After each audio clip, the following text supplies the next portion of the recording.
likely it's an acoustic resonance that occurs in the double layers of that alpha circuit that creates a sympathetic resonance between Earth and the Sun to maybe cause solar activity or to calm solar activity, right? The homeostasis effect. So no, I don't think we have enough power to influence the sun in that way. I think we have the technology, and it's subtle energies, and that's what people, greats in our in history have talked about. It was subtle energy, not the power that was the most significant. It was about, energy, frequency, and vibration. So that's hitting it. I perked my interest because if there is a predicted collapse of the Earth magnetic field, and there could be means to prop it up from Earth, then why wouldn't they not try to do so? Welcome to the January 15th edition of The Electric View. I'm Neil Thompson. Today we have Jake, Edwin, Chris, Ignacio, Heather, Buddy, Richard, Jim, James, and Dave. We get to explore the Sun and Earth connection, the memories of our past, and the magic of consciousness on our Earth. Please take a moment to like and subscribe. Well, I've pondered that for years. Is that are these people that run this planet, are they malevolent? Are they benevolent? What is their intentions? What are their purposes? If we've had a history and it's a forgotten past of a cataclysm on this planet, and perhaps mankind has learned to manipulate that pattern or cycle, then I see why not. Why wouldn't they be trying to? Would it be possible that the global grid of pyramids was a previous civilization's attempt to manipulate the magnetic field and ionosphere? Yeah, I believe that's possible. In fact, as we find more and more studies indicating the pyramids were an electrical interface between telluric currents and atmospheric currents or ionospheric currents. So, and maybe even more distant than the ionosphere, maybe coupled or electrically interfaced through a Birkeland current alignment to other planets. So, or other celestial bodies. So, I don't know. There seems to be some, speculation on that, but, what creates the Schumann resonance in our cavity? That's important. They say in mainstream says it's lightning strikes, right? Well, I say it's alpha waves that create the lightning strikes, but alpha waves traveling around the Earth at 7.83 times per second will create a Schumann resonance oscillation of 7.83 hertz. So it seems to me that we're directly tied to the alpha circuits our human bodies are in sympathetic resonance, our hearts and our minds to those oscillations. Is there a map that shows these frequencies that we can see?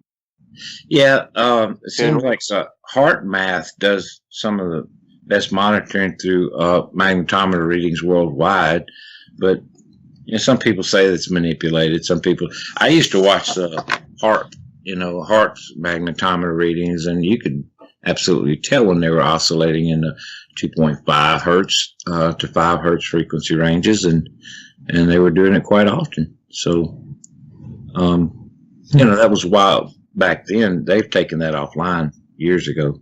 So it's a little more difficult to follow and maintain some readings that I feel may be accurate. So collectively, all creatures are formed out of these, are in some way resonant with these cavities? Well, Dr. Luc Montagnier did his experiments, and he oscillated his vessel at 7.83 hertz, and that's when these nucleotides started forming RNA. So I'm saying is that Schumann resonance at 7.83, obviously, that creates that vibration that causes these alignments of DNA, RNA, and mitochondrial DNA as well. So, there should be somatic patterns and somatics and different things of these That'd be cool to see what they look like. Well, fascinating, Yeah. especially in 3-dimensional, right? Right. I had understood that the frequency of the Schumann resonance was dependent on the height of the ionosphere. That as the ionosphere shrinks and gets closer to the surface, the Schumann resonance goes up. Is that true? Well, think about it in these terms. The longer it takes an Alphen wave, a bundle of ions accelerating around a waveguide, a circular waveguide, a torus, the longer it takes it, then the higher the resonant oscillations, the faster it, or should I say, the closer it is to the rotational center of the Earth, then it should, if it's traveling at the same speed, Alphen speeds, it should accomplish that mission in shorter time.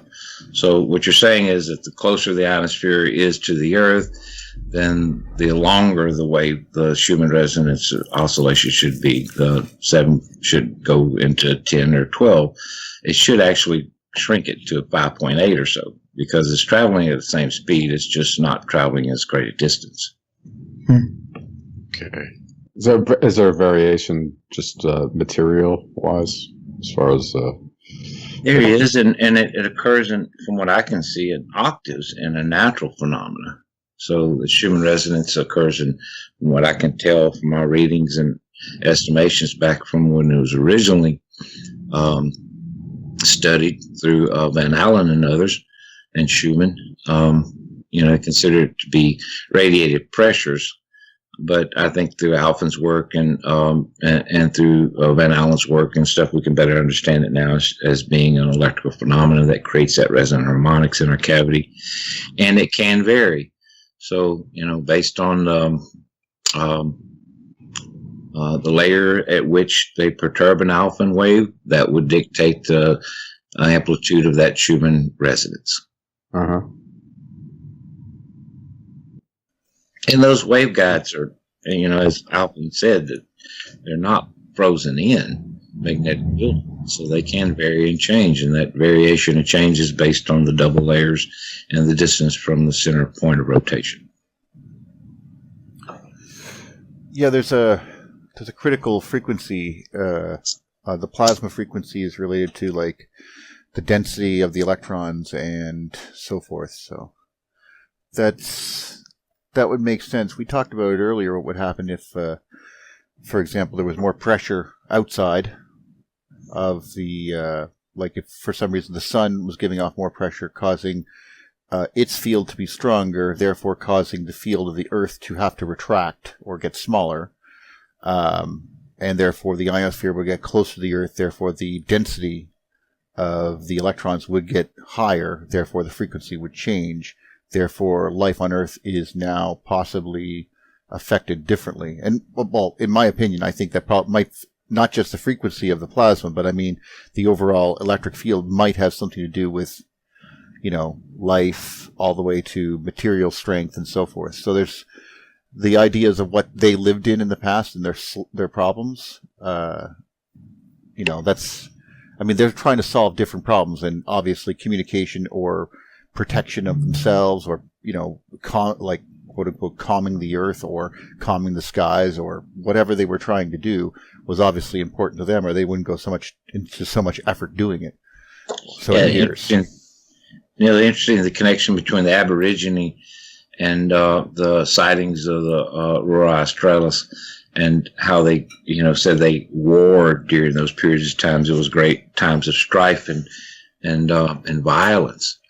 And then you look at Cycles Research Institute, I'm trying to think the gentleman's name, who studies solar cycles in regards to war and wartime and social strife and the connections there. That's interesting.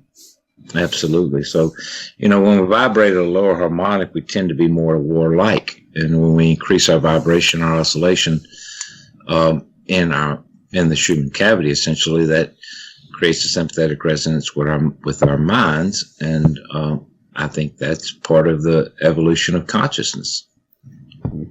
Yeah, I think so too. I think that when we see, like if you're looking at a spectrograph, or a spectrograph, and you're seeing if you look at we need to use a logarithmic scale for for looking at the harmonics, because they get closer at higher frequencies.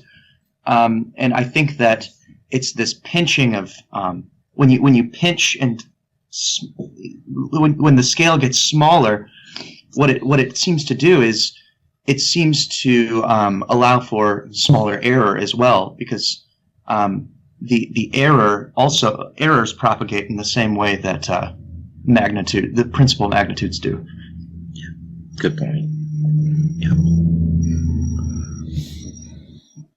And of course, with all this connection, I mean, we know that our current brains, I like that I have to say that. Current brains? Yeah, our current brains. I like the dual pathways we could put them. Anyway, okay, the current brains, they vibrate at the same rate as human resonance. Having the resonance change, especially in many ways, like you said there, Jake, just sort of when you mentioned logarithm magnitude, there is this weird situation that occurs with plasma, especially in layers, where the voltage will be along and then it will spike near the edge of the layer, and it will do that over and over again.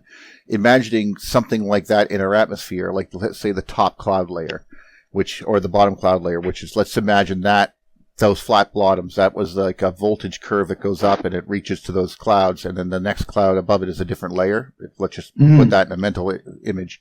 Imagine that the ionosphere is shrunk to the point where that bottom layer is then pushed into the ground. And not just shrinks, but literally gets pushed in. Which is not a correct moniker, but whatever. Anyway, I guess it would merge with the telluric currents, so it'd be emerging. I guess it would probably too. be pretty devastating. But it would be this odd. There would be this odd situation where you were talking about that scale, where it would sort of like go, and then it would be on the next scale. I know it's not exact, but it would give you that impression. We don't know what would happen if, quote unquote, the skies fell, as in the Chicken Little story. And that could just be referring to the balloons of fire coming from, debris entering the atmosphere, but it could have been something more like literal, like in the sense where you saw the clouds getting pushed down to the ground, and like that would be, something you wouldn't easily forget. Would probably, and of course, it would change. The entire frequency of the Earth would be changing at the time, and we might go literally nuts, over it. So yeah. Well, we talked about, Ted Holland talks about gravity being different, so do we. We love that one. Yeah. Good one. And we talk about magnetism, right, being a product of an electric field. So the increase in that electric field would increase the magnetic field as well. So the changes in Earth's magnetic field is very likely connected to alpha wave modulations in the upper atmosphere and in the core through natural processes. So, was the sun dormant, or was cosmic radiation dormant during that period of time? I don't know. And the Earth's magnetic field was less. More than likely it was, but, to what degree, I don't know.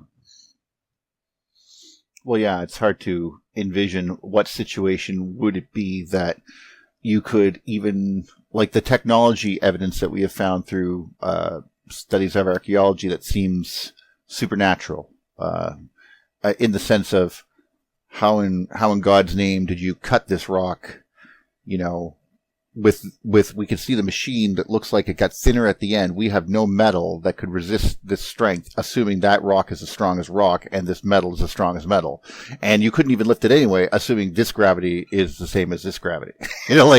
So there's lots of questions that just suddenly become, well, if that is a situation, it would answer a lot of questions, but it would also just open up another can of worms instantly, like, well, then what else is different, I was just postulating. Please go on.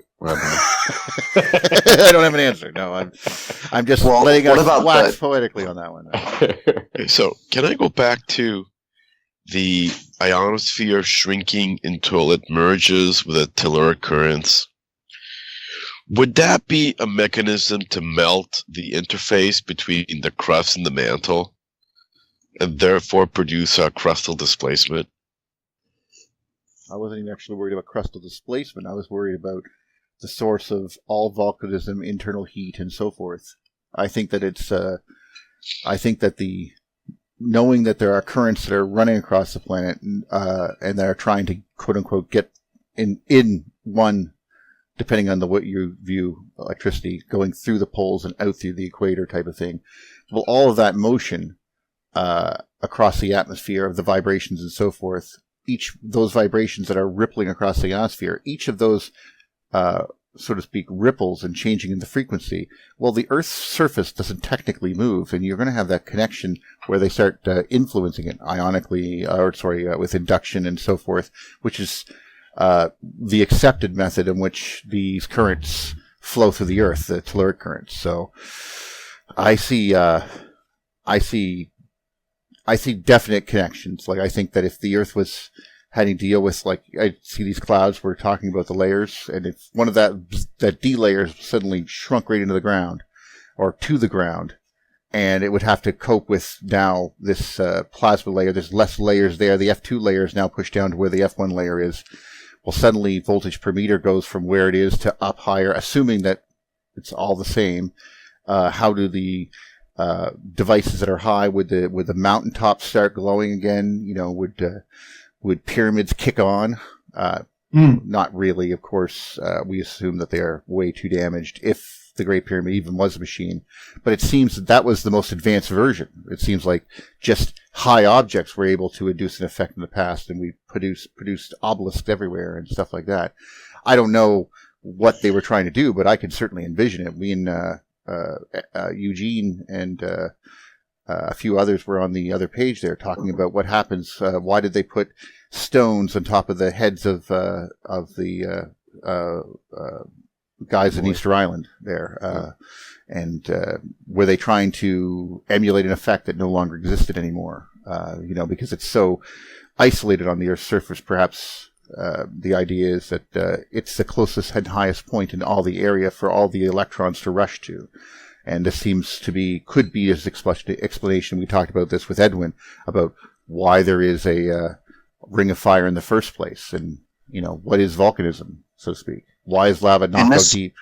Those type of questions and I think that your statement is exactly the direction we should be going there, Ignacio, like in that kind of area where we examine what would happen, or what would happen on a charged ball if this or if that, Well, I think I hate to hog the conversations, but hog away. I think we should talk about ohmic heating and collisional and collisionless plasmoid instability. So, what creates a star? What creates the heat generated in the atmosphere or the thermosphere or the photosphere of a star? And we know those in the electric universe. We talk about it in terms of alpha and wave ohmic or ionic heating occurring in those layers of double layers when there's high charge separation between a close proximity. So I think the same thing occurs in the layers of the ionosphere that causes global heating. I think the same thing occurs in the core of the Earth. If there's, as I've been researching a number of different studies that show alpha and torsional alpha wave circuits in the core of the Earth. So, what's occurring there? It's obviously some type of ohmic electrical heating phenomena that's occurring at the core. And whether it's collisional or the collisional properties of that phenomena dictate the heating that occurs. Seems natural. Well, it sounds to me like the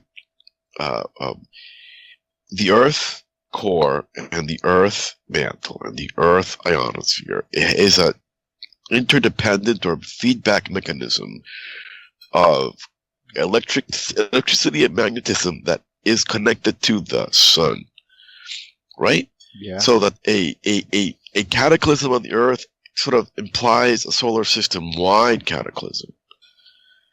I mean, it's rather daunting and disarming to think of all the complex feedback loops and how much we don't know. And wow, You're absolutely right. Yeah. And then tweaking around with it like it's an individual thing, and not interdependent. There's so many new things to name. So neologists, get out your pens. Neology, yeah. No, there is a that's a very good way of looking at it. We know full well the BJT or bijunction transistor action of plasma in vacuum tubes, for example, the first basic transistors, but or function like one.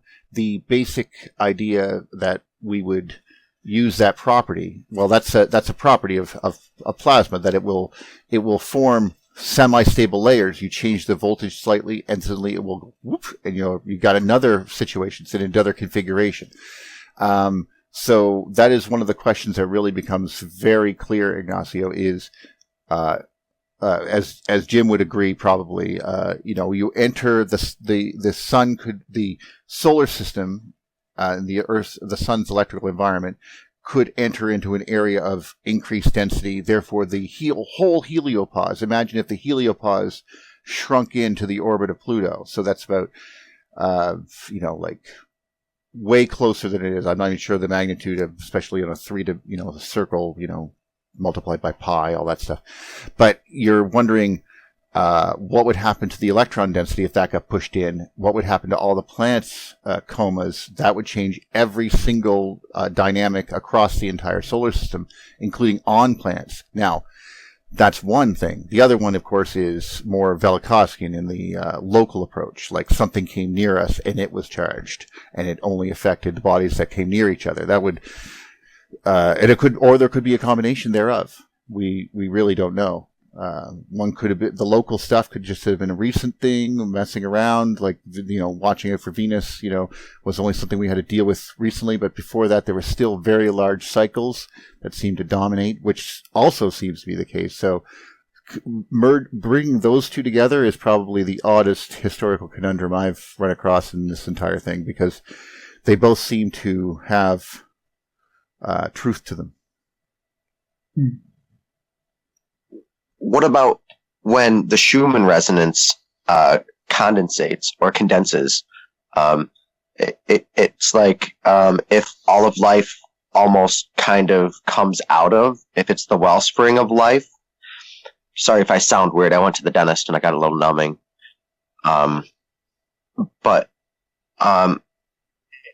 Anyway, you see what I'm talking about. It's like after all of these, well, I guess speciation and the Schumann resonance is what I'm interested in. If you guys know anything about that. I'm incredibly interested. I love the idea of, I think Edwin and I had that wonderful conversation. Well, we were all together, of course, but Edwin and I would really like going, what happens if you go to another planet? Okay, that's one thing. What happens if you start growing food there? Would it even work? Would it turn into the same thing? And so on and so forth. And I think Guido Ebner did some research on that, right? Yes, that's, I think, the same conversation we were talking before. That's, I think, spawned it, if I'm not mistaken. But right on. I want to keep talking, but I want to hear from everyone. How's everyone doing today? I'm doing fantastic. I'm sorry I was a little bit late there, but problem. I was like, uh-oh. I'm in the washroom, like making myself pretty, and I can hear the phone going off. It's like, oh, I'm running that late? Crap. So, okay. We got Richard on, right? Yeah, he just came on just after me. All right. Yeah, hello. Hey, how's everything in Wexford today?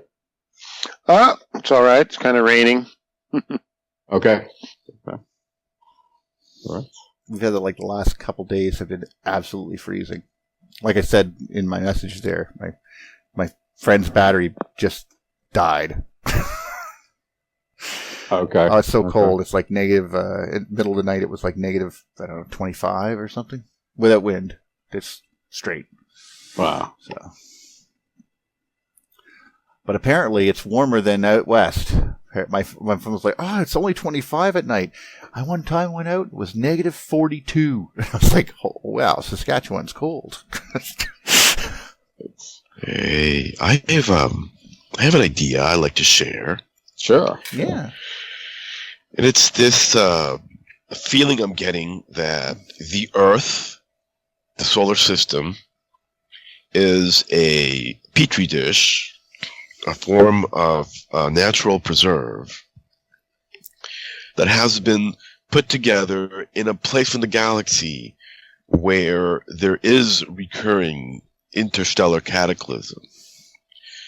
That somehow the mission here is to figure out astronomy and love and electromagnetism and biology, and then graduate to the greater cosmos when and only if we survive the periodic cataclysms. It's a kind of dark comedy sort of Earth. It's like a test, right? Yeah. Yeah.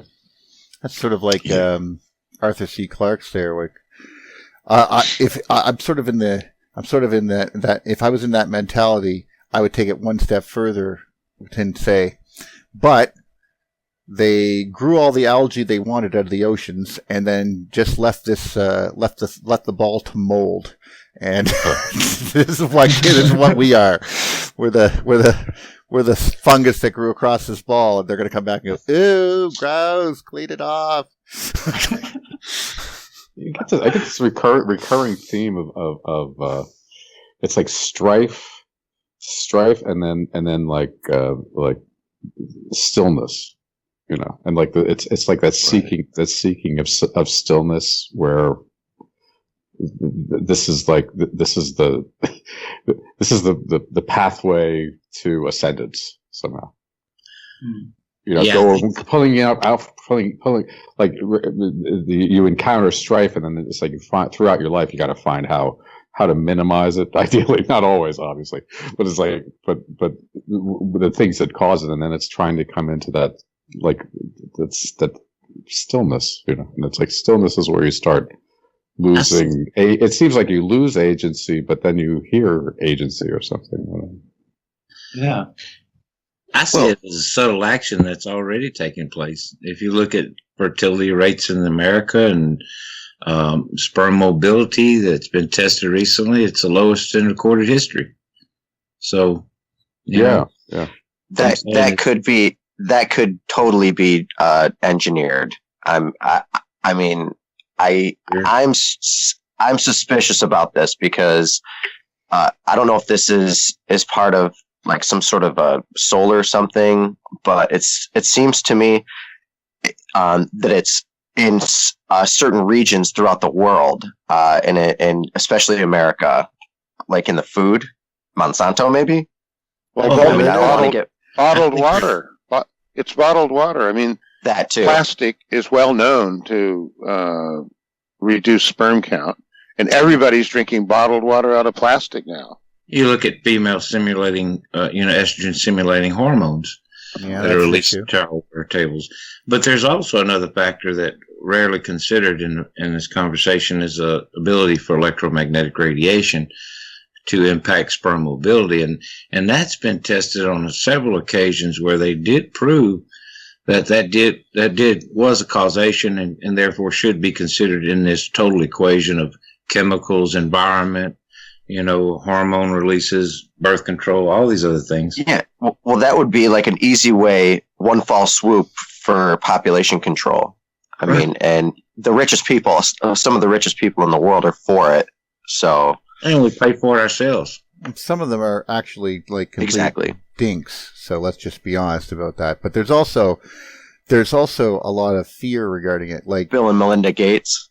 Well, not even them, but yeah, that would be someone who I think is actually might not be like a lot of people. You can take at face value that they are trying to do something that they think is good, and there's also people who are like, for example, you hear like something like Agenda 21, and you think, okay, this is bad. But that particular, whatever that it was, if that's just an idea, it's completely voluntary. If there's something more sinister going on, which it's quite possible. I mean, I've seen the idea of reducing sperm counts by using tortilla chips, so that you could basically make people sterile with corn, with particular corn, and then only feed that to particular countries. I heard that kind of conspiracy before, which could account for certain local manipulative birth rates. But if they were, so I don't know. I obviously, but I'm. It is strange phenomena, whatever's happening. Yeah, and there could, and clearly, people. There's some rich people who definitely think the Earth is overpopulated. But when you get right down to it, look at what we're looking at right here. We have that entire island, that entire continent with no one on it. Right there. Yeah, actually, there's a lot of land. There's a lot of land. And if you think about it, every human born, if you think about morphogenetic fields, every human born adds to the song, and the song is getting louder and louder. Maybe they don't want to hear the song. Maybe they can't stand hearing the tinnitus and the ringing in their ears. Who knows? I don't know. It gets into this whole, you start looking at, which I've dove into recently, but this time was foreseen, where it's like a battle. It has been foreseen. It's been written in all cultures. Yep. Yeah. And it's not a material battle. It's one of spirit, it seems, and that's what the sages said. Tesla wrote a paper entitled "Eliminating the Undesirables by 2100." How more explicit do you need to be? So what was? The undesirables. I'm wondering who he's referring to. Eugenics was the stage of the scene at that time, though. Everybody was just like, "That's what we're going to do." That's why everyone was. It was more publicized today. We tend to sugarcoat those things. We call it abortion, transhumanism, and all these other things that reduce populations, and all those things. So interesting. Yeah. This was the Steiner stuff and Edgar Casey. They were looking at all this stuff, and that's that whole. I know Ignacio is fairly deep into it. I'm just kind of like so the Nordic path. The European esoteric tradition, it states that it is a recurring cataclysmic environment in which we live, and that this has shaped the long history of civilization that goes much further back than anthropology today admits. I do perceive that the world is headed towards a climatic development. We seem to be towards a climatic, if not conclusion, certainly turning of an octave. But it's a lot more complex than I ever expected it. That is, we have a whole solar system-wide transformation in the energetic levels and qualities of the energies. These energies, being electromagnetic, affect us in ways that we're not entirely sure. Let's say, how does that affect consciousness? How does the electromagnetic environment in which we live affect the working of the cell nucleus, the cell biology in general? So, I don't know that we can figure this out with our rational minds. We just don't have that level of cognitive capacity. Even if we were assisted by artificially permutating machines, aka AI, we wouldn't know how to program them right. There's just too many different variables involved here. So that the system seems to be selecting for what? Is the cosmic system selecting for consciousness, for love, for material capacity? Is it selecting for what? Transcendence and efficiency. It seems like electrical transcendence and efficiency and replicating. The whole thing is fractal. If you look at all systems, they're fractal. So what does a fractal do best? Replicate itself. And it's replicating itself in more definitive symmetries and more complex ways. Like the coastline here, you zoom in closer and it becomes infinite. And the variety, I think, is helping shape this the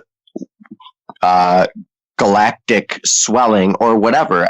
I think that we are part of it, but we can also amplify it ourselves. We are amplifiers and transceivers.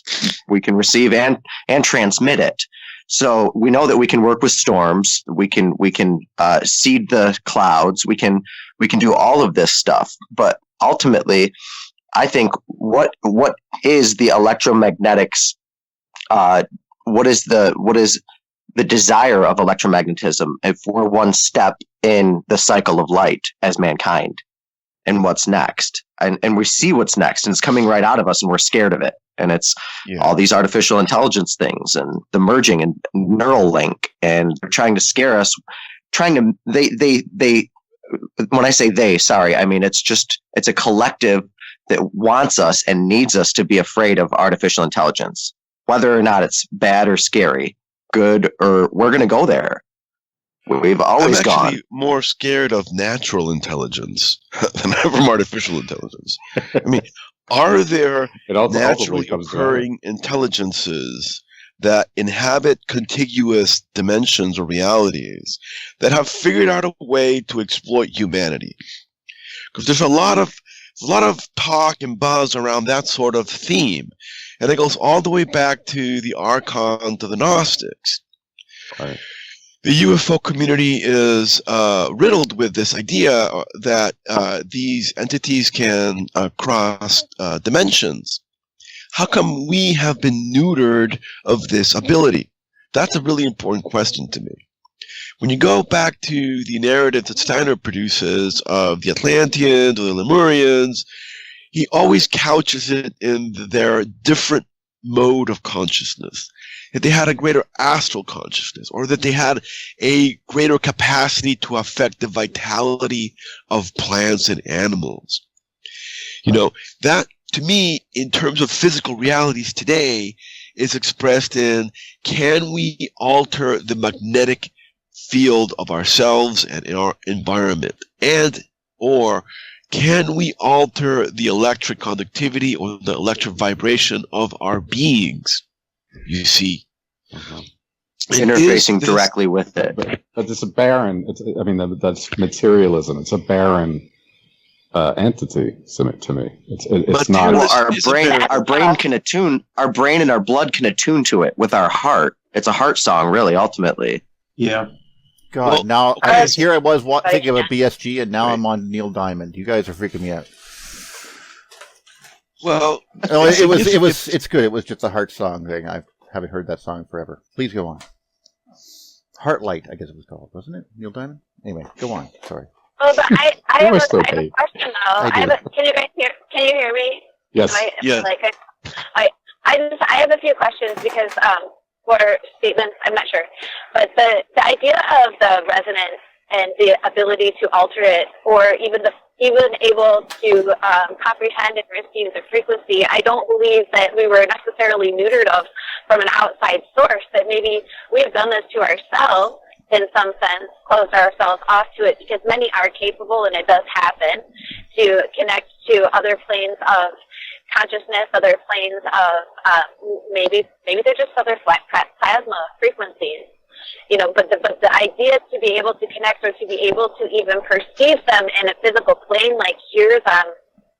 Sometimes things are so loud I can't hear anything else, and there's no real physical sound happening. So why do I hear that? Why do other people perceive these things and pick up on them? It isn't that we have been neutered of them, but maybe that we have been so negative to ourselves in a lot of sense that we are looking for a scapegoat. Now, I'm not dismissing the ideas or the theories or the probability that there could have been some sort of like cataclysmic event, definitely some sort of electroshock therapy that gave everyone amnesia. Totally, I'm down for it. I can see the probability in that. But also to say that we can't do it anymore, I think is a falsehood. And that many people are and can, and that you're right about the intuitive nature of things, and that we'll never figure it out when we're looking at it from a cognitive, physical, logical perspective, because it doesn't work that way. and the algorithms are intuitive, and that's why they can pick up on things and move things and are more fluid. And if we approach things more in like an algorithmic type of manner, that maybe we would reach the next level. I'd like to hear. Thank you, Heather. That's awesome. It just makes me think right away about some experiences that I've shared with Jake. If Jake would like to share or could share. Yeah, I'd love to. I think that you are all quite right when you say that it's an intuitive thing. What must be done is, we're all on a journey to cultivate a certain intuition or a sensitivity to the resonances in some sense. But I think that that's really that's the language that our biological system speaks to itself in. I think that the feedback loops, because it is it's very dependent on feedback. I think that the journey is to find the proper language with which to speak to it, because language is this mysterious process by which the contents of the mind and the heart somehow erupt into the physical plane, and that's very curious to me, and it's something that I think that we take for granted as in Western society, at least. Could you expand on that a little bit, Jake? Just so the last statement was I was like picking up on it somehow. I think that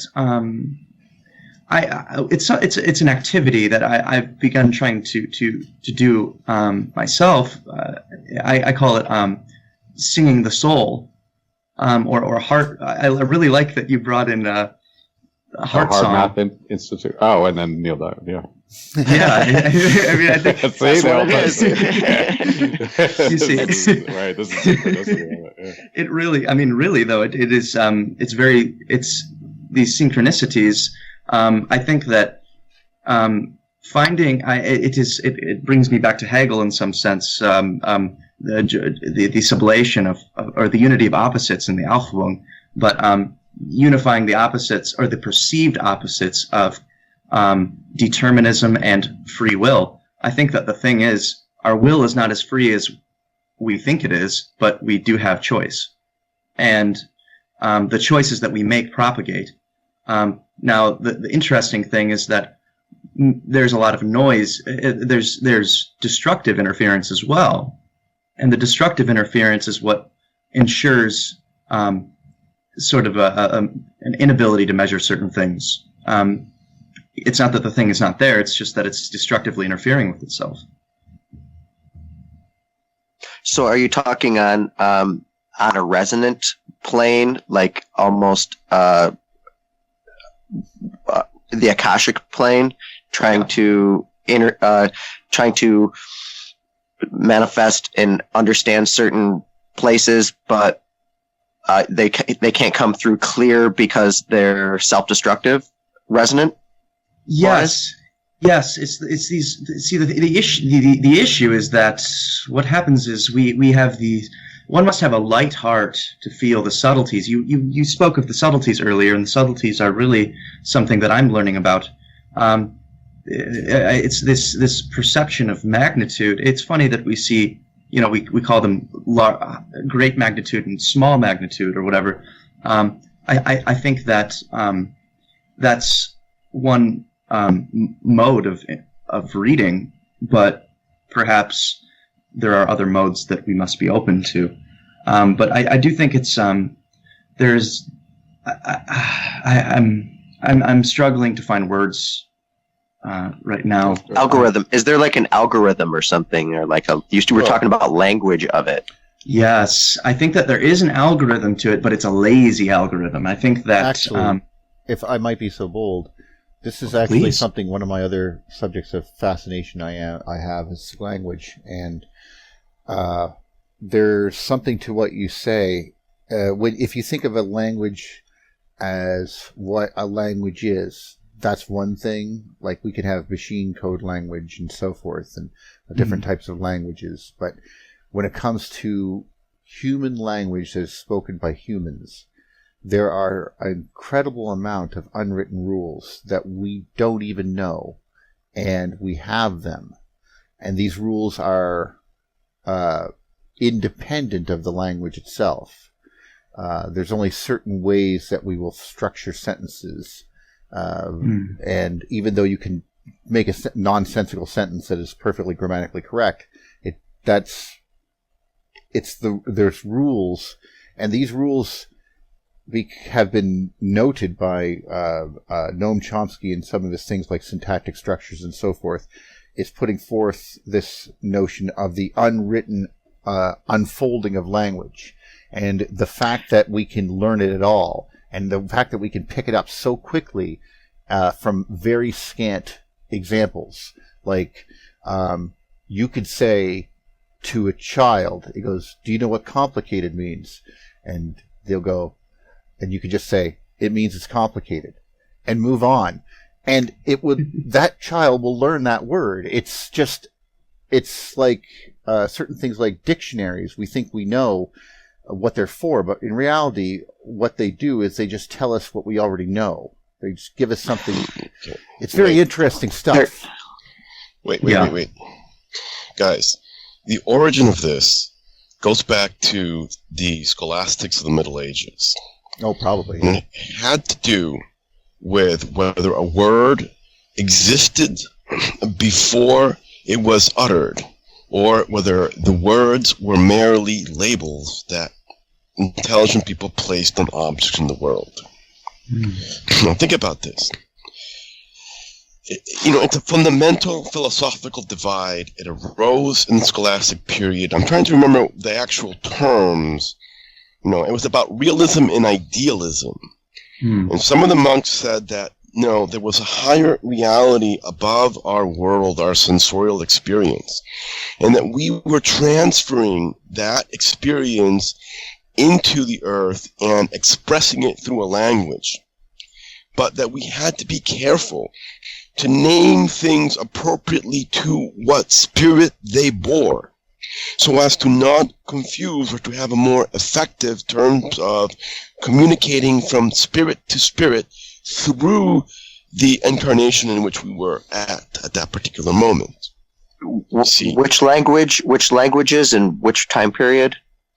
We're talking about language in general in the scholastic period of the 1300s, 1100s to the 1300s. Okay. It was a debate. Yeah, and it's been forgotten. But naturalism and realism. Sorry, I apologize. I'm going to just mention a short thing. I was just saying, would that have something to do with the attempt to because of the information coming forth from the books that were rising out of the more Andalusia and stuff like that, coming up to the north and so forth, and basically us relearning the old optics and stuff like that from the Greeks. That knowledge is starting to come back. Okay. But yeah, you have to go back to the. I just wanted to finish my question. Yeah, sorry, I'm very quick. I'm almost done. Basically, I was wondering if this was sort of like a reaction to the divinity of words, to give words more meaning, especially since they were the monopoly of words. Maybe that was a fight that was happening. I don't know. I was just wondering if that was in the background. Philosophically, it broke down between the Platonists and the Aristotelians. And the Platonists said that there was a archetypal world, and the Aristotelians were into reason and looking at nature for what it was. I bring it up because we are in a process in which we can begin to learn the other person's inner state without having it told to us. And so the empathic communication, it's what makes the unspoken rules of language what they are. The fact that we are communicating and we are relating to each other in ways that go beyond our use of language, but we're not yet conscious enough to understand what part of it is telepathy, what part is empathy, and what part is the algorithm of communication, and the nonverbal communication too.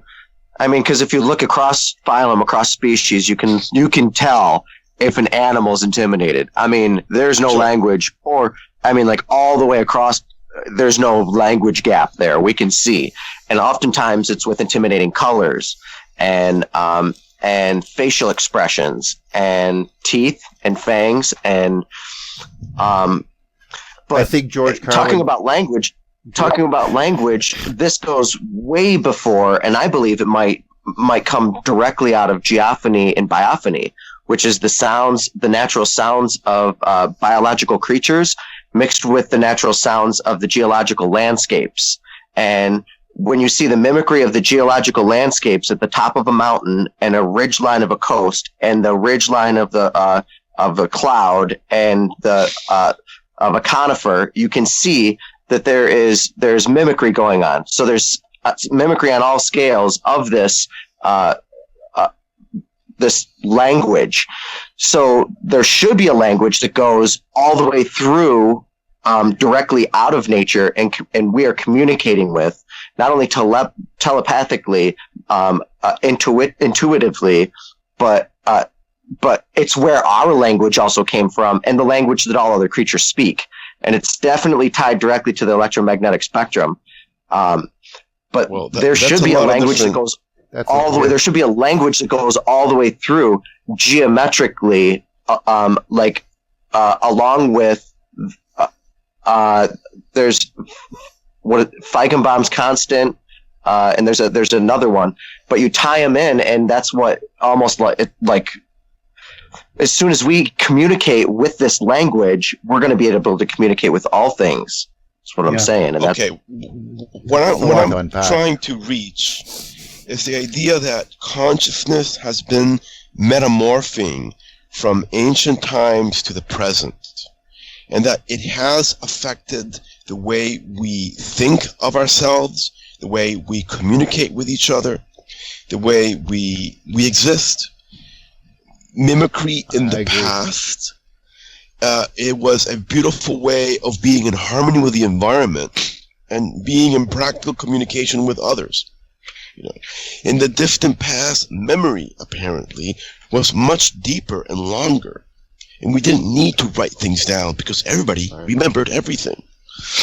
And so the transformation of the human consciousness in the last couple of millennia has affected almost everything. The curious thing, as from my point of view, is that consciousness of consciousness may be the thing that we're all seeking to be selected through or by, as in science being the quality of our thinking, as in language and how we say things and to whom we say things, is the consciousness of our consciousness aware of other person's consciousnesses. You see, the particular accidents of nature that we are evolving through may be unique to our temporal province. It all goes back to consciousness and how we either think of it as primary or think of it as secondary. If you want to put teeth and colors and eyes between the experience of fear and the predator inside of you, well, you can try that. You can try it that way, but it's a very roundabout, complicated way that won't enable our little minds to understand the phenomena, which is predator, teeth, fear. The psychic connection between any fear-inspiring event and our minds and hearts isn't directly traceable to senses and neural paths and the frequency of the light that came to us while all of that was happening. There's something more primal, more central. You got something there. That's very Velikovskian in many ways, when they're referring to the idea of like why did comets scare the crap out of people still? Why are cats still afraid of cucumbers? Those type of things. The things that you can't understand why, because they've never seen a snake in their entire lives or whatever. We've never been devastated by a comet, but they still freak us out.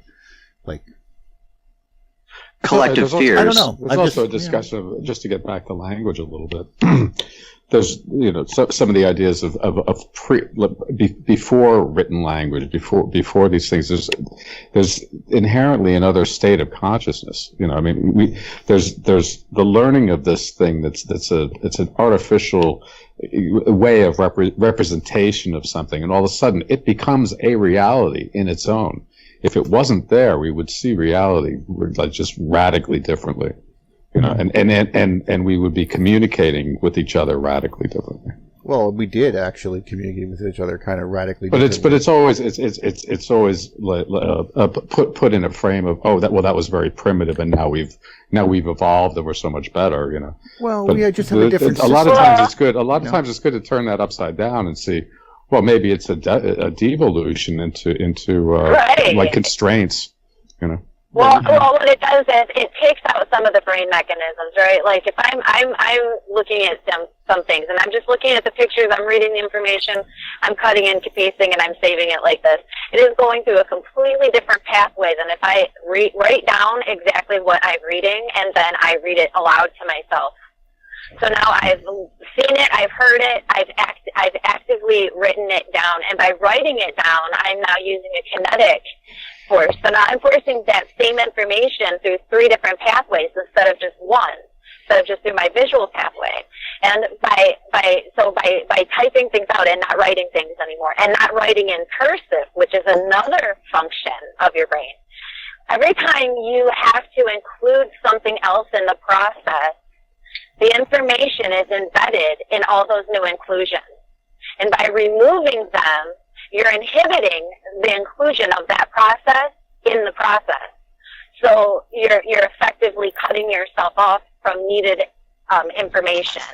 And that's what we effectively do. We don't remember things anymore because we don't have to. It's actually an art of forgiving, which actually allows us to process things much faster because we don't need to use that extra energy to retain the information. We can use it strictly for processing.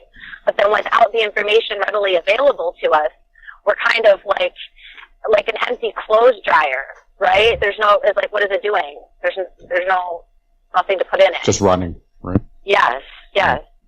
Also, that reminds me of the exponential. Everything is doing that right now. We are on the exponential cusp and curve of so many different fields, and yesterday's news is like old news. Nobody cares. 3 days old news, we forget it. And that's how we survive. That's like media right now and culture and our minds and the advancement of technology and the medical field. Well, the Romans felt the exact same way as we do right now. I mean, let's face it. I mean, they had a very complex society, and then when that fell apart, knowledge was written like we're looking at right here in monasteries and anthologies and compilations and all into the background there. And the spirit of knowledge was held, but by these people, I'm sure these monasteries, doing their thing in Europe and whatever, but then the people themselves, necessity being why we had to remember things, and we came up with devices to do so, mnemonic devices and such. We taught them to children so that they could remember things easier, and until everyone had access. I mean, the way that you would, these memories were incredibly good, as Ignacio said, to the point where, because that's how they thought. Like literally, a courtroom proceeding, for example, is basically all oral, and it's the recognition of memory from other people, and things are written to the record or so forth. And they might not even know their own age, but someone can say, "Well, that was this year, and therefore, so you were born by Mary 2 years after the flood that hit this town." Yes, according to everyone here. All right, that makes you 42 years old. Okay.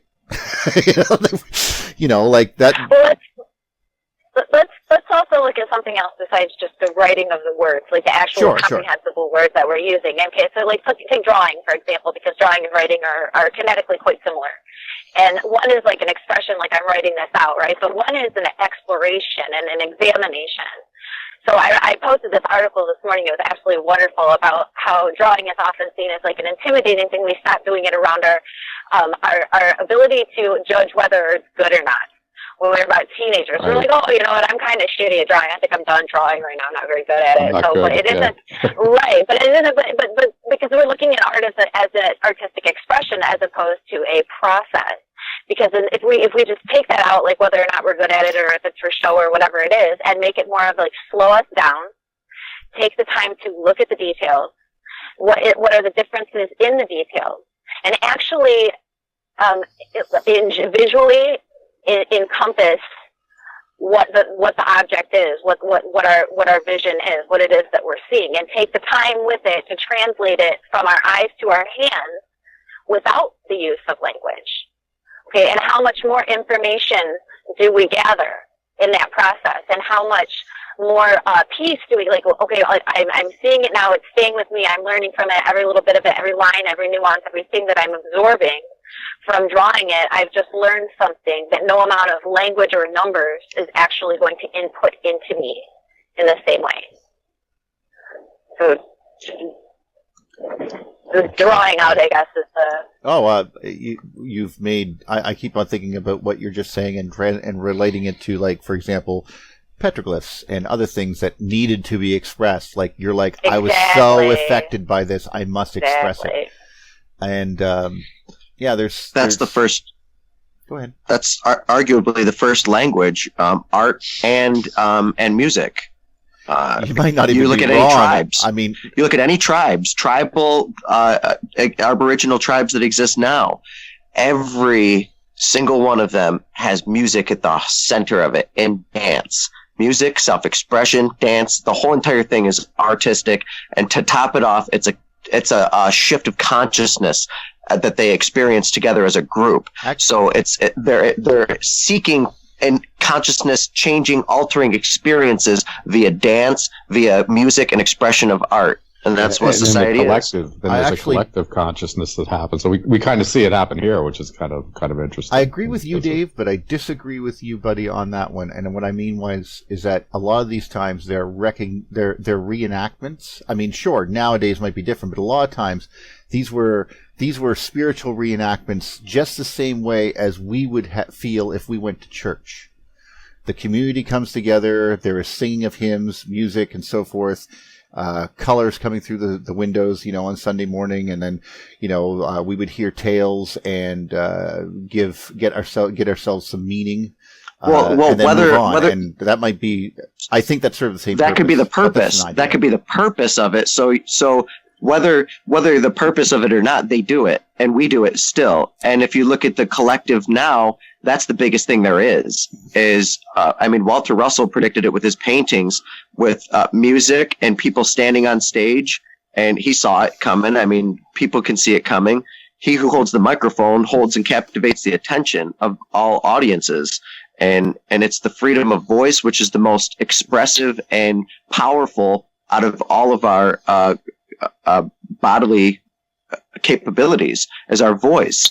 And it really literally is, because it can make everybody's neck crane and everybody start doing a dance. Well, this is the destruction of. What I'm seeing here, this disillusionment or this fracturing, has changed our own dynamic, just as we were discussing. I mean, like David said, there's a coming together. Well, then, with your destroying in not really, you don't actually have to, but it ends up with the same result. If you change the overarching culture, you can sort of shrink down these other cultures, like the ones that we're used to, with the same collective memory, these same spiritual gatherings and so forth, and then pushing that onto, like as Marshall McLuhan said, the global village, where we're suddenly now looking at things on a different level, and our connection to each other is now forming a different type of community. And is that where we started, or are we now emulating the same thing? Instead of having locality being the thing, now it is subject matter. Now we are grouping ourselves into different groups, and our churches become different, so to speak. It's very interesting. Just as Terence McKenna said this exact same thing. He brought up the idea of our future churches are going to be where people take a bunch of psychotropic drugs and intermingle and And that's what I'm talking about with That's true. music. That's what people are doing now. It's the largest growing, hugest phenomena across the planet. We got Africa Burn. We got Burning Man. These are the biggest things. People collectively work together on these huge projects that cost hundreds of thousands, if not millions of dollars. They either burn them or just to be a part of it. It's Sure, it's I incredible. agree with that, and I'm totally in with it. But here, let's think. Well, I mean, in general, but wouldn't the same thing be exactly said for, say, I don't know, comic book conventions, and suddenly all the cosplayers that are getting together and Yep. emulating the It's the gods exponential. of You're heroes right. and so forth? All little necks and niches are experiencing it right now. And you can start a niche tonight. You got a niche? Start a niche.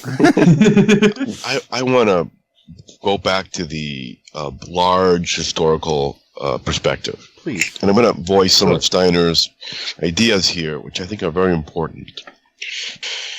Along with the loss of perfect memory, there is a loss of the tribal identity.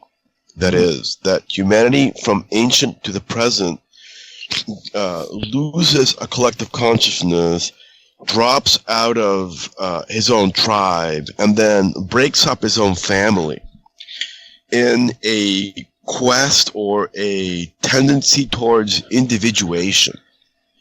In that this individuation is what is the core motive for the overarching meaning of history. So he talks about how when memory was perfect, there was very little creativity. We had no way of deciding to do anything different than had been done for generations and generations and generations. He talks about our personal perspective emerging, and with the loss of our clairvoyant capacities, which were connected to the group soul and to the perfect memory, arose the capacities for intellect. And our intellectual prowess peaked somewhere around the time of Christ, the time of the Romans. Mm-hmm. And that it would seem that we are at the point where we are disconnected from everybody else. Each one of us is a unique cosmic creature, which is not the case with most animals in nature, and it may not be the case with most other species across the galaxy. That there is a world in which very acute individuation takes place, and that is why the drama of history has taken the shape it does. I think that as an overarching plan, to me, still holds. It also makes us destroy nature, because we no longer have an empathy for the living. We're so wrapped up in ourselves. And that sort of, it also exacerbates the object-subject relationship in our cognition, in our consciousness, that also seems to be deleterious or caustic, as it were. So, as an eclosion of this, as a implosion of this trajectory of history, there ought to be the emergence into a higher level of consciousness in which inspiration and intuition and imagination are central to our culture, as opposed to Burning Man and dragsters. Well, don't you think that right now there is more cultural curation and cultural uniqueness and creativity than at any other time in history? I don't. I think there's a lot of personal expression. Depends on how you. I mean, But more or less. Everybody's their own. Everybody's their own channel. Everybody is literally. But I They're think realizing they are. They are a network too, though. It's isolation too. Versus. Well, it's a little bit of both. If you have a dog, you got a little bit of communication with someone. If you got a kid, okay, you have a little bit more. If you have a neighbor or a friend, I mean, this comes to personal.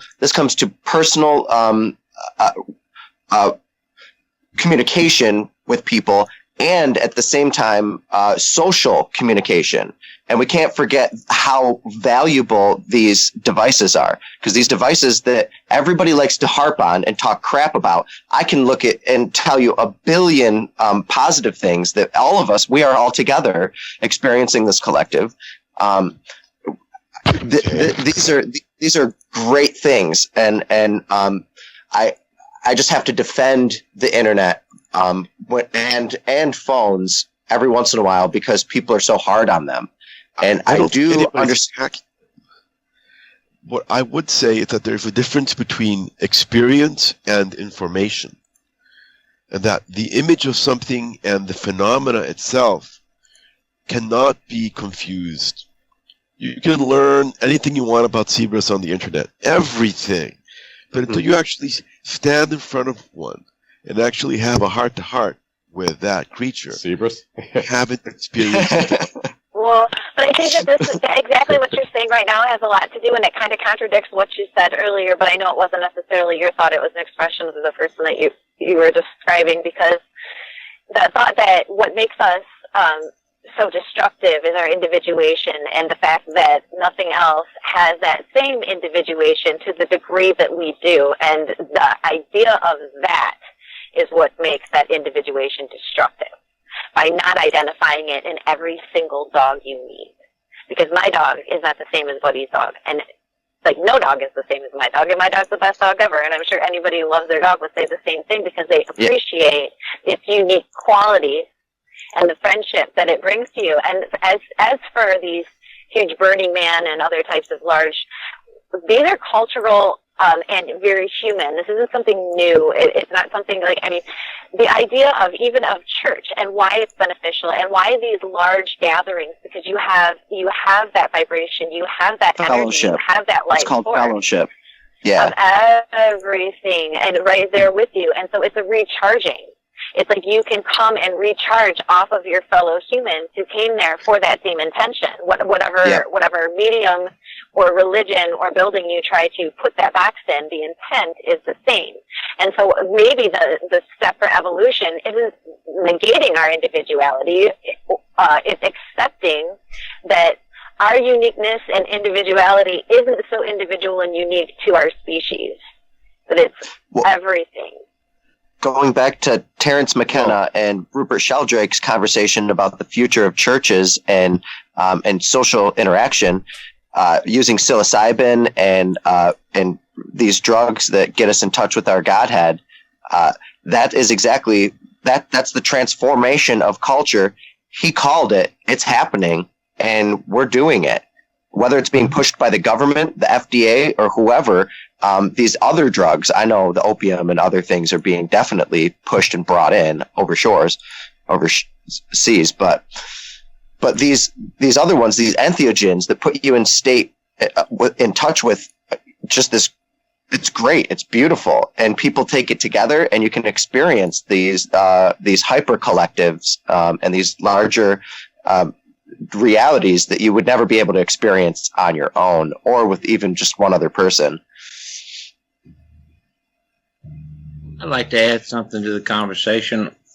You were describing earlier about churches and song and dance and how that brings us into a collective mind. But the building, the structure itself, built in a golden ratio, creates a frequency oscillation. So structure dictates the frequency within that facility. And again, frequency would dictate structure in the free form of plasma and molecules and atoms and that sorts too. So, we think about humans as a vibration, right? As an oscillation of those frequency. We're a product of those things. And music, for that matter, programs our DNA. There have been a number of studies that indicate the connection between those things. And the idea that churches and the formation, the structure of the church based on golden ratios may produce similar effect within that form is, scientifically based as well. So just a thought. So that reminds me of your senses. Okay. Becoming overwhelmed. What creates a memory? Heightened senses. So the more you heighten your senses, the more that memory is going to be solidified into your consciousness and probably into the greater consciousness or the collective. So how many times have you cried listening to music? Okay, rhetorical question. How many times have you cried smelling a smell? All right. How many times have you cried looking at something, an image, a picture, a motion picture? Now, when you add multisensory experiences, you add motion, movie, cinema, cinematics, and a sound. Immediately, all of your senses are more heightened, and you're more prone to cry, which is a movie. You cry during movies. So, the more senses you can add to something, the more you're going to create these memories, and these memories are heightened when you take entheogens because your senses are heightened. Okay. Just thinking about senses and tapping into using our senses as antennas and reprogramming our DNA, as Chris just mentioned. I mean, there's an argument with. I mean, it's an interesting one because I think there's a parallel to get back to the beginning of the conversation where we're talking about like HAARP manipulating the alpha waves and the toroidal resonant cavity, etc. But it's like there's a natural process, perhaps. I'm not saying definitely, but perhaps to get there, which requires process, like a devotion to a process, a purpose to get there, versus here's a pill, take it, and then you're there. And it's like there are two different spirits to that to me. I think that's why a lot of people in the Christian community say, "Are you reborn? Have you had your rebirth experience again?" Because they have this idea of carousel. Perhaps they have this idea that you can't touch divinity until divinity comes and touches you and rebirths you, when it's not like that. And a lot of the times it's not like that for the majority of people. But that's what I'm talking about when it comes to heightening your experiences and be feeling these visceral results of heightening your experiences by projecting yourself outward and being able to, I guess I don't, what is it? Astral project. I don't astral project, but you can become a larger. There's an argument that if you sleep, you astral project. Oh yeah, you're right. Just not aware. DMT released every night. You're just not aware of it. That's all. Yeah. Well, we all do. I think that's why we can't stop. We can't stop. We can't, even when we're sleeping, we can't stop. That's the electromagnetism in us. It's the argument that your soul is always awake. It's just your consciousness is not aware of it.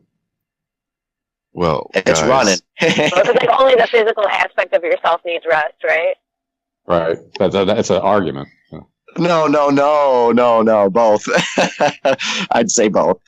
But anyway, there's spiritual rest. It's worthy of exploration, I would say. And if I may be categorical, here we're comparing religion versus spirituality, non-local versus local consciousness, sort of the and whether a religion or a spirituality has a social or a personal outcome, and whether that outcome is a expansion or a contraction of consciousness. Those are the parameters of the conversation. Mm-hmm. I just wanted to organize that. Right. Yeah, that would be great. Thank you. We are quite chaotic. Well, you inspired me, by the way. You totally inspired me there. Appreciate it. Well, yeah. If it wasn't for, we kind of need a little grounding sometimes. But I was listening to the conversation, and I found those links there. I put in there in the chat, just quotes that were from one of my favorite shows, and I was listening to all of the things, and I was just right there, those four. But right. But anyway, so please continue. Spirituality is often overlooked in religion. I didn't do that one. And a religious practice that does not take a spiritual person to a mystical experience seems to be a hollow proposition to me. That mystical experience has two directions. Either it connects us to the greater realm, to the macrocosm, or it connects us into the microcosm, into the miracle of our own physiology. And either direction tends to be reported by mystics in their own, with their own qualities and their own pitfalls, in fact. So, whether we expand our consciousness, personal consciousness, into the greater or into the smaller, whether a spiritual practice can lead to that, or whether there is a social environment called the religion that can take a spiritual person to a mystical experience. And whether we go back to any culture or civilization, we can probably approach what we can retrieve in those terms. You know, that today we talk about DNA, and we talk about electromagnetism, and we talk about frequency, and these terms still refer to a very narrow experience to me. The more I study DNA, the more complex it becomes. Now we've got epigenetics, and the thing has nothing to do with this promise in the 70s that we had finally found the code of life. It's this little paired sequence, that's where everything is. It's not like that at all. Again, we talk about electromagnetism and frequency and how that shapes the body. Well, the body is enormously complicated. The geometrical complexity in every cell, the rate at which the molecules are moving inside the cells, and it all does this complicated, wonderful, harmonious dance. It'd be very hard for me to say that it is the frequency of electromagnetism that is actually reprogramming my DNA, and I'm going to do this in a stage with a group of people jumping up and down, because I got lights bouncing on. That does not, for me, make a convincing argument. And I'm not saying that it doesn't happen. I'm saying that I cannot wrap my head around it by using those simplified concepts. And that I have to find a way to relate to the world and myself that enables me to witness my transformation into a higher being. Because if I cannot witness my own transformation into a higher being, it is all for naught. I can neither teach this nor improve upon the model. And so we can start out with a hypothesis that it is electromagnetism's frequency that comes through light and sound that is resonant in a building, and this is why my religion is going to move me forward. In generation after generation, it does not produce the mystical experience. Catholic Church. What's wrong here? I have to find a means, whether it's linguistic or intuitive, to witness the process of my own transcendence. So I can either tweak it, or I can teach it, or I can become it in a more fuller way.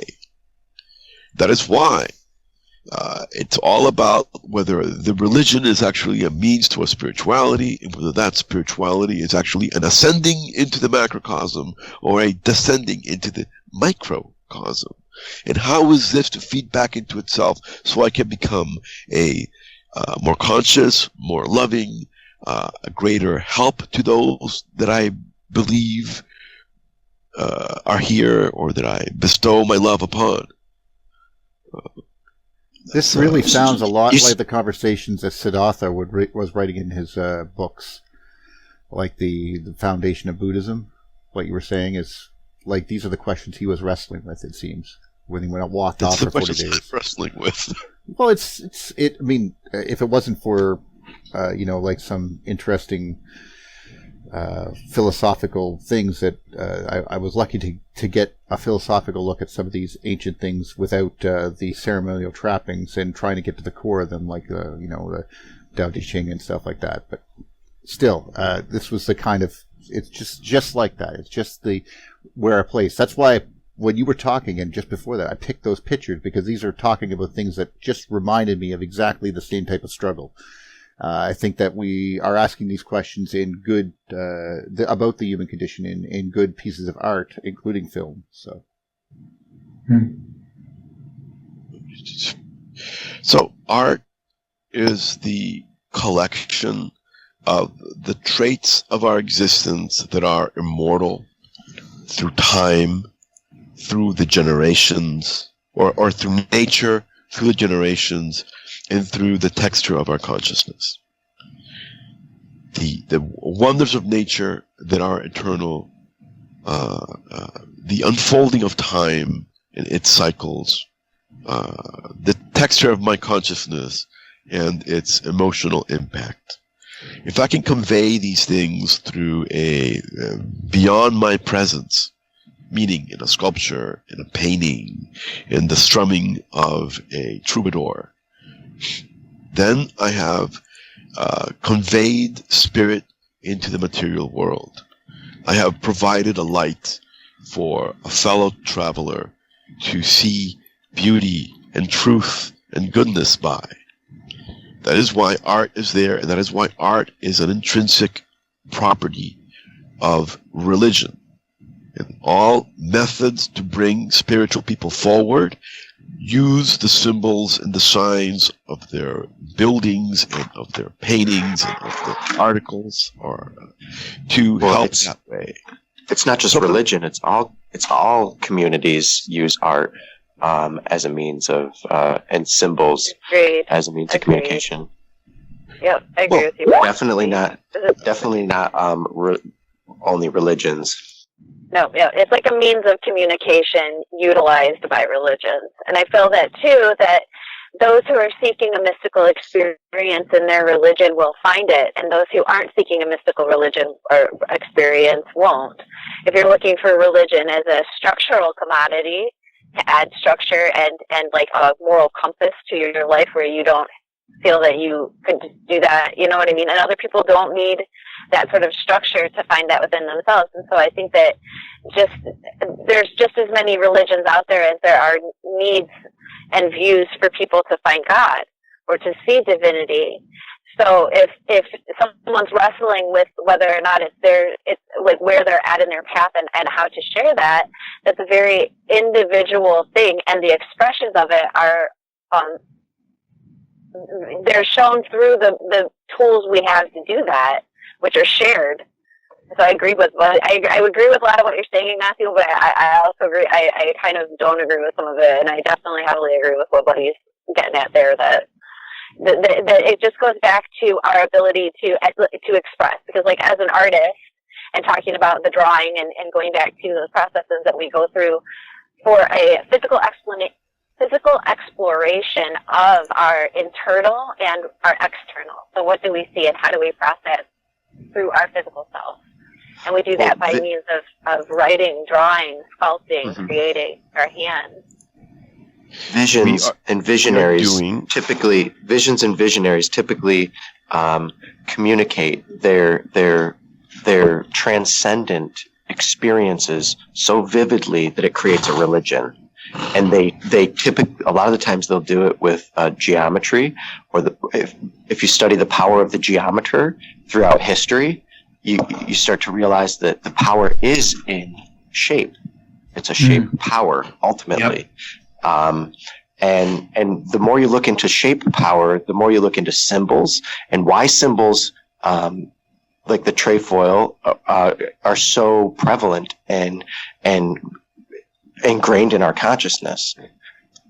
And I can speak for myself because the Doherty set comes from a dream.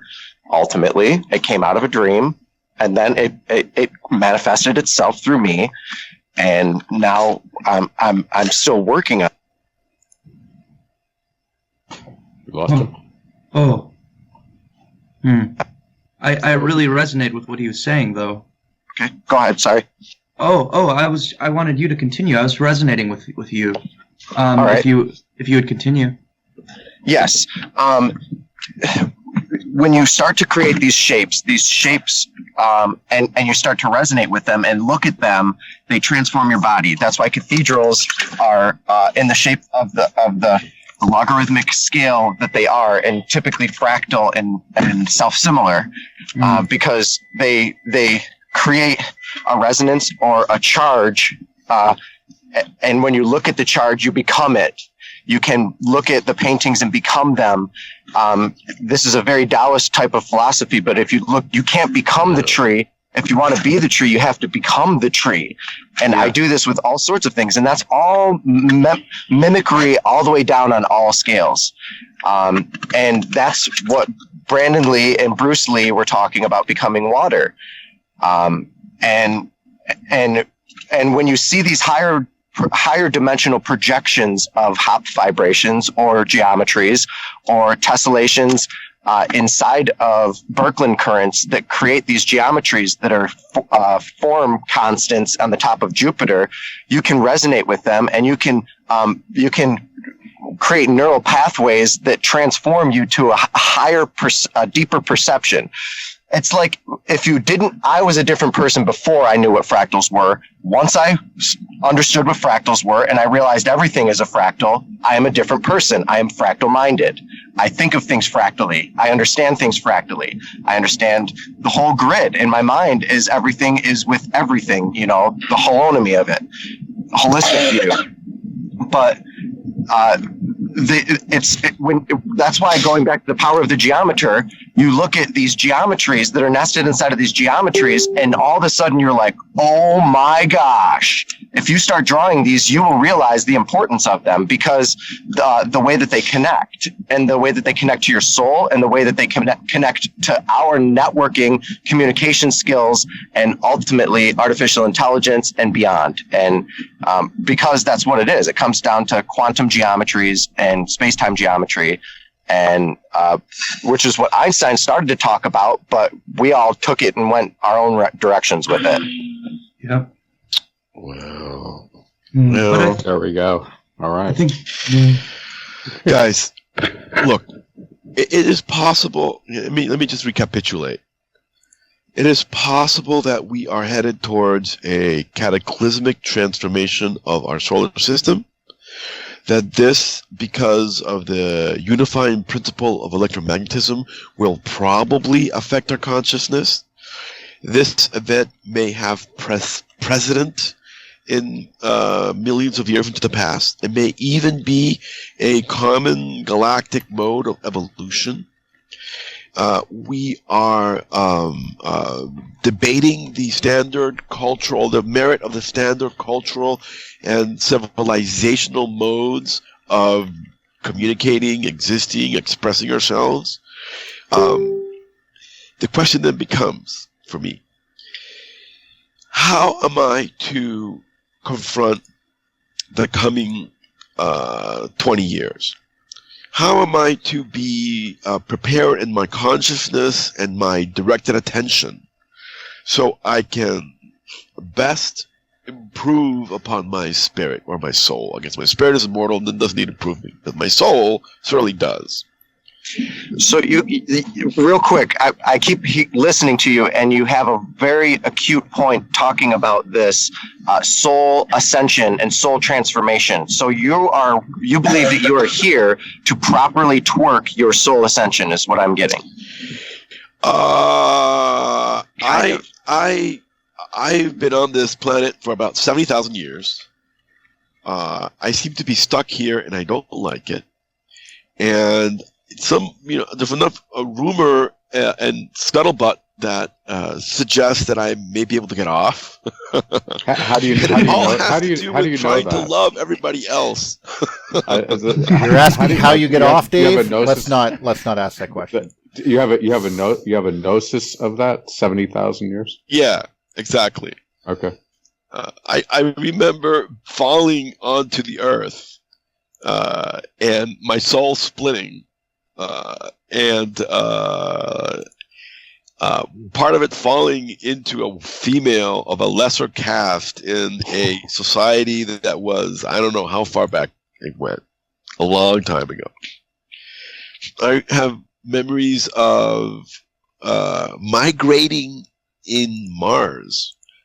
Like Mars is the planet, and there's a big cataclysm, and everybody's got to leave town, and town is a bunch of mud huts, and I can't find the wheel. I literally cannot find the wheel. All kinds of stuff, like Wow. What's happened to me in the past 30 years? No, that's not true. I want to say in the past 12 years, have to do a lot with remembering past lives and growing in awareness of the sort of universality of consciousness and the peculiar entrenched situation of our souls in matter. It's like our consciousness and our intellect is intimately like bound up with neurons and the physiology of our body, and they're difficult to separate. I like the idea.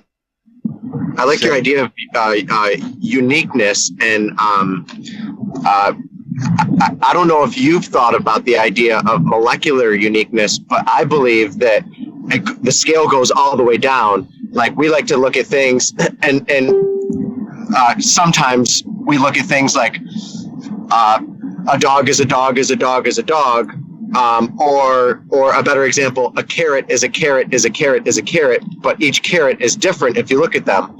So there's a uniqueness. Now you can take this uniqueness. Why is that a better example? Because a better example because the dogs, there's different breeds, but you look at a carrot, and the carrot, each one's a different shape. So now we're just comparing shapes, but it's the same type of thing. Okay. So and we like to say carbon atom is a carbon atom is a carbon atom is a carbon atom, but you take the past lives of all of these carbon atoms, and I have a platypus in me. Okay, I have dinosaurs. I have all sorts of these living, because atoms don't die according to all of our theories. Atoms don't. There's no death of them. So we are reused or cyclical lives inside of all of us. So if I have a spirit animal of baby stingray, which I do, then why do I have a spirit animal of a baby stingray? And why don't we start asking the questions of what is our spirit dog? What is our spirit tree? What is our spirit? I mean, I have a spirit plant, but like, these are things that we have that are inside of us that opens up the greater infinity inside of us for our affinities. You could argue that these don't come from us. Why do I like the structure? Pushy there a little bit on the energy. Yeah. But sorry, I get excited. I know. The passion's awesome. Gil Gerard, that's my spirit animal. Well, so there are levels of complexity and levels of manifestation, and the substantiality of the physical world is different from the vitality of the vegetable world, which is different from the sentience of the animal world, which is different from the consciousness, the self-consciousness of the human world, and then up into the angels and archangels and archai and so on and so forth.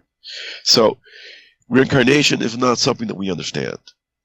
No one understands reincarnation. I don't understand reincarnation, and I witness it firsthand. It's a lot more mysterious and complex because it may or may not run through a variety of levels of scale and complexity, not to mention types of energy. Because the atomic energy is not quite the same as the chemical energy, or the biological world is not the same as whatever kind of fluidic energy arises in consciousness, because it must be there. You see. So we create an image of who we are, and we transmigrate that image to other instances. We take ourselves to be individuals, but that is only a practical consideration, because we have to fend for our own integrity in a very complex and contested world. But at other levels of our existence, we are not unique. We are connected to the rest of humanity, or we are connected across time to the rest of our incarnations via a higher self that bridges it all. And it is very hard for oneself to distinguish one from the other in a practical sense. Sometimes art can reach some form of sublimity and express it, but it's very rare, in fact. So it's not that what you're saying is not specific or well put together. It's just that it doesn't hit the center of it. which is the paradox between the immortality of our spirit and the finality of our physical embodiment. And we do not yet understand how these apparently insurmountable gaps are breached or bridged, because I know they are. And yet, here we are, trying to figure out how to move into a higher state of consciousness in a world that has periodic convulsions, and those convulsions involve things that affect our consciousness. Boy, what a riddle.